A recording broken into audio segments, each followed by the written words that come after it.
खबर शामिल करते हैं। मुकदमा दर्ज थे, ट्रायल कंक्लूड हुआ, उनको सज़ा हुई और सज़ा के दौरान उन्होंने ये कहा कि मैंने इलाज करवाना है और मुझे इतने हफ्ते की छुट्टी चाहिए। तो उन्हें छुट्टी मिली, अदालत ने दी, लेकिन बाहर जाकर वो वापस पाकिस्तान आने से मुकर गए और पूरी दुनिया की उन्होंने सैरें की। अदालत ने उन्हें इश्तिहारी डिक्लेयर कर दिया, उसके बावजूद किसी ने उन्हें किसी एयरपोर्ट के ऊपर गिरफ्तार नहीं किया। दूसरे नंबर पर शहबाज शरीफ साहब वज़ीर आज़म रहे, तो उन्होंने भी ये अहकामात जारी नहीं किए। बेशक उनके भाई थे, उनका हक बनता था कि एक इश्तिहारी हैं, उनको पकड़ें। उन्होंने ये तो हुक्म नहीं दिया, बल्कि खुद जाकर उनसे मीटिंग्स करते रहे, सहूलतकारी करते रहे, और जो भी किसी इश्तिहारी की सहूलतकारी करता है, किसी इश्तिहारी को पनाह देता है, तो उसके ऊपर जो सेक्शन 216 PPC है उसके तहत FIR दर्ज होती है। लेकिन क्या शहबाज शरीफ के ऊपर FIR दर्ज हुई या क्या होगी? दूसरे नंबर पर जब 4 साल गुजरे तो उन्होंने ये देखा कि आगे बिल्कुल इमरान खान साहब को जो है जेल के अंदर डाल दिया गया है और PTI को भी साइड पर कर दिया जा रहा है। तो उन्होंने ये सोचा कि अब जो है अच्छा मौका है पाकिस्तान जाने का, क्योंकि नैब के अंदर जो तरमीम की गई थी वो तो जो उनका प्रोग्राम था वो सारा चकनाचूर हो गया।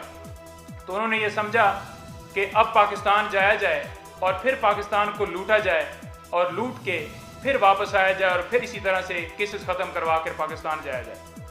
तो जब वो वहाँ से निकले तो मैं हैरान हूँ कि वहाँ पर जो है हमारे किसी तरह से वहाँ पर भी गिरफ्तारी नहीं, और यूं बैठे हुए हैं और यहाँ पर उनकी प्रोटेक्टिव बेल जो है वो दायर हो जाती है थ्रू अटॉर्नी।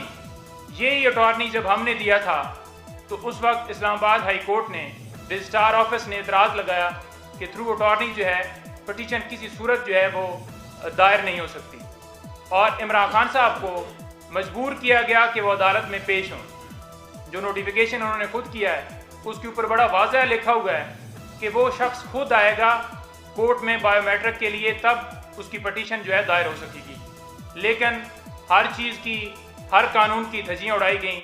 जो रूल इन्होंने खुद बनाए उसको फॉलो नहीं किया गया और अटॉर्नी के ज़रिए वो दरख्वास्त दायर ही नहीं हुई, बल्कि बायोमेट्रिक के लिए जो अमला मौजूद था उसे बाकायदा तौर पर एयरपोर्ट के ऊपर भेजा गया और वहाँ जाकर उनकी बायोमेट्रिक हो रही है।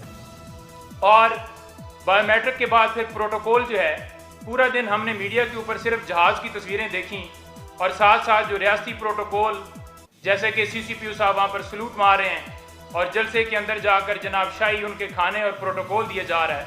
मैं ये सोच रहा हूँ कि स्टेटस उनका कैसे चेंज हो गया। स्टेटस अभी भी वो मुजरिम हैं, मुजरिम से उनका स्टेटस चेंज नहीं हुआ, उनकी सज़ा सस्पेंड नहीं हुई, तो कैसे जो है उनको प्रोटोकॉल दिया जा रहा है। और ये भी देखा कि आज फिर वो मरी गए हैं, तो मरी भी इसी तरह से प्रोटोकॉल जो है वो गाड़ियाँ उनके साथ थीं, और एक तरफ इमरान खान साहब की दरख्वास्त हम एज XPM, उस वक्त उनके ऊपर ये कोई भी जो केस था वो साबित नहीं हुआ था, सिंपल उनके ऊपर FIRs थी जो कि अंडर ट्रायल सारा मामला चल रहा था और उन्हें सिक्योरिटी फराम नहीं की गई। और अभी तक वो इस्लामाबाद हाई कोर्ट में पिछले दिनों मैटर लगा हुआ था सिक्योरिटी के हवाले से। तो ये है दोहरा इंसाफ। यहाँ पर एक सहूलतकारी देकर बाकायदा तौर पर एक बंदे को नाफिज किया जा रहा है जो बिल्कुल नाअहल है, और हमेशा उसकी यही खसलत रही है कि जब वो नीचे होता है तो फिर वो पाँव में पड़ जाता है, और जब थोड़ा सा उसे इक़्तिदार या उस तरफ जाता है तो आंखें दिखाता है। ये लीडर नहीं है, गीदड़ है और डीलर है, और इसने डील किया है, डील करके आया है। लेकिन अवाम जो है ये जानती है, कोई इनके पास मैंडेट नहीं है। जलसे के अंदर हमने देखा कि सिर्फ और सिर्फ जो है औरतों के ऊपर बात करने के हवाले से, बहतान लगाने के हवाले से बात हो, या फिर ये बात हो कि जनाब इमरान खान साहब जो हैं वो तस्बीह जो है वो पढ़ते हैं और हम जो है वो तस्बीह नहीं पढ़ते। यानी कि एक तो मजहबी अटैक किया, और दूसरे नंबर पर हमारी जो बहनें हैं, जो ख़वातीन हैं, माएँ हैं, उनके ऊपर जो है इल्ज़ाम लगाया कि वो नाच गाना करती हैं। तो ये इस पार्टी के सरबराह हैं, जिनके हवाले से पहले हमने ये तो सुना था कि जहाज़ से इन्होंने बेनज़ीर जो भुट्टो मोहतरमा शहीद हैं उनकी तस्वीरें फेंकी थी, लेकिन हमने देख भी लिया कि ये किस तरह का इनका गंदा माइंड है और वो उन्होंने अपनी तकरीर के अंदर डिस्क्लोज किया। कोई पूरी तकरीर के अंदर हमने ये नहीं देखा कि उनके पास क्या रोड मैप है।